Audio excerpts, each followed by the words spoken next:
Back to another KingBonezai video. So this one is a bit different from normal.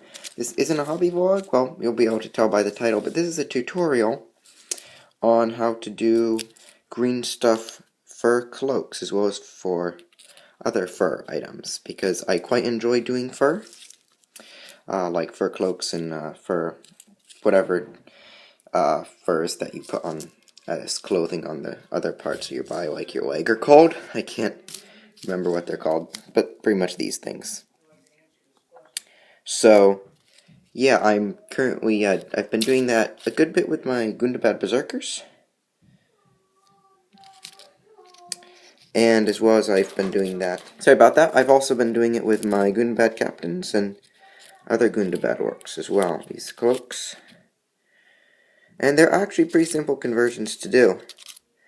I think I've learned some of these techniques from various places, and I've changed them, so this will be slightly different from what other people do, especially considering I don't have any rubber tips. So if you don't have any rubber tips, these you can get effects just like this. You don't have to worry about that, even if you don't have rubber tips. Rubber tip conversion tools. So yeah, Shadow and Flame in particular, they have a Gundabad conversion video that I was inspired by. But yeah, so cases where you do this is if you change an arm pose, there will be a big gap. So if there's a gap, and if you can put fur somewhere, that can really cover up the gap, because otherwise there'd be a big blank gap there, a gap here as well. Other cases are Forge World or metal, in some cases metal mold lines, because even though Forge World stuff has a lot less mold lines than Finecast, its mold lines are a whole lot worse and are really hard to fix. So you can just cover them over with fur. And then capes. You might want to do capes and just have things that look cool in general. So yeah, I'll be showing you on these guys how you do that. So I'm just going to get set up. I've already got my green stuff pre-mixed, and once I get the camera set up in a way that I can show you, I will then do that.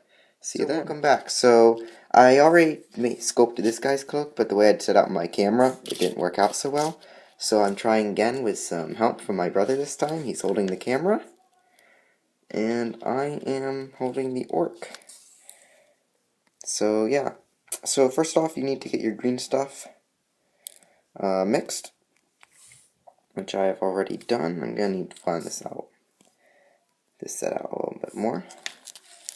So we're going for a bit of a torn cloak look with these orcs. Often if you make the cloak out first, like square it and then do the cloak, the fur bits, which I'll show you in a sec, the fur texturing, can work better for more pristine armies, but for an orc where you kind of want to make everything flowing, not flowing, ragtag, this cloak needs to be kind of flowing to this side because I want to put a shield on his back, so if we're going to see the cloak, it needs to flow this way, more or less.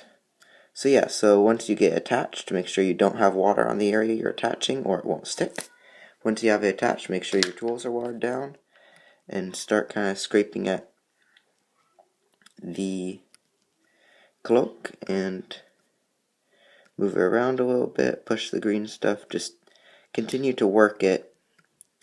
You can probably get the feel for it pretty quick, what you're looking for here, as you just kind of move it around a bit, pushing it down, squishing it, making it look really that natural cloak look, which is what we're going for.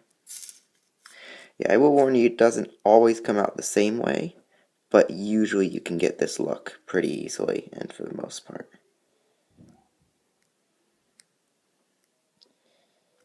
So, yep, the orc's coming along now. I'm actually going to cut this bottom part of the cloak off. That'll give us some green stuff too. Sorry about that, I need to clear out some storage on my camera, so that is now taken care of, and I can now continue showing you how to create fur. This is plenty of extra fur here. Oh, I accidentally tore that, but that's okay because sometimes the unintentional can look really good. In this case, it'll be because there are now two torn cloak pieces flapping in the breeze. So always keep that in mind. When you're working with green stuff, sometimes what you didn't intend to do is really what looks amazing in painting as well. Sometimes that more messier look can look much more realistic and much better. So that's always a good thing to keep track of. It's not necessarily that, remember that plan B is sometimes the best plan when painting. Yeah, I'm just going to connect this to the arm to make it extra strong, if I can. There we go. And yeah, so I bulged that cloak out a bit, and that's how I've done the cloak. So I'm also going to finally cut here and then come back and show you one last thing you can do with green stuff. Well, there's tons of things you can do, but the one last thing in this video. So the final thing you can do, the final thing in this video is, often there can be like green stuff lines, particularly on Gundabad Berserkers. There have been mold lines for several packs. There was this one Gundabad Berserker that kept having mold lines here, as well as there are some bubbles. If we can get to focus, you may be able to see there are a few bubbles. Okay, maybe not. Can you bring the camera a bit closer? Yeah, so there are a few bubbles here that we're going to try and cover over with fur on his boots. So you just put the green stuff on. Hobby knife. And yeah, so I'm just going to now work on attaching it. I know. Sometimes it can be a bit tricky to attach. Never fear, just keep trying. If you don't first succeed, try again. Ah dear, so this is what I don't want to happen. Water just got on the Gundabad orcs, so I have to dry them off now, so 1 sec. So yeah, I want to keep water off the area I'm working on. I'm trying to attach stuff to, because otherwise the water will keep it from sticking. So I just need to dry off the green stuff first, and then I'll try again. So it's still a little moist, so it's going to be a bit hard to attach, but I should still be able to get this to work.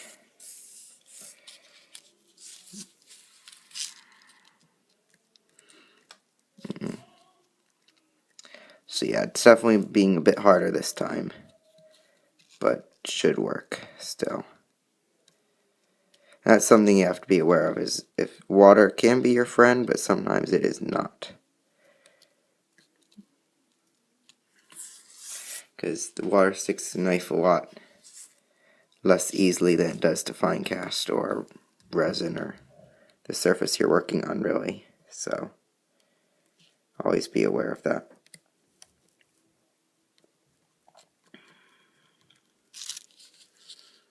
So yeah, I'm just doing the same thing here. Then I'll be doing the same thing on the other side, and I'll come back when that's done. But this fur boot lining is almost done. Whoops, the orc's head just came off. And I might have flattened this a bit, so I'll have to repair that as well, but that's pretty much it.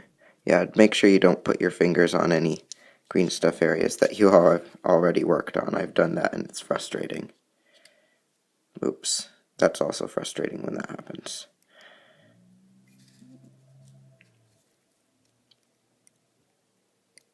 And yeah, so that is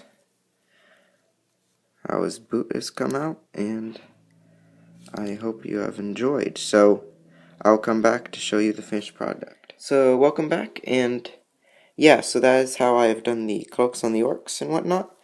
This was a video actually requested by someone on Facebook, so if you know me on Facebook, or if you don't, you can just comment down below, but suggest videos you want to see, because I can definitely do these kind of videos. If there's some other hobby technique that you want me to show you, that you know I can do, or that you think I might be able to do or figure out, be sure to ask. If you want army lists looked over, just if you have an idea for a video or something you want me to do, please let me know.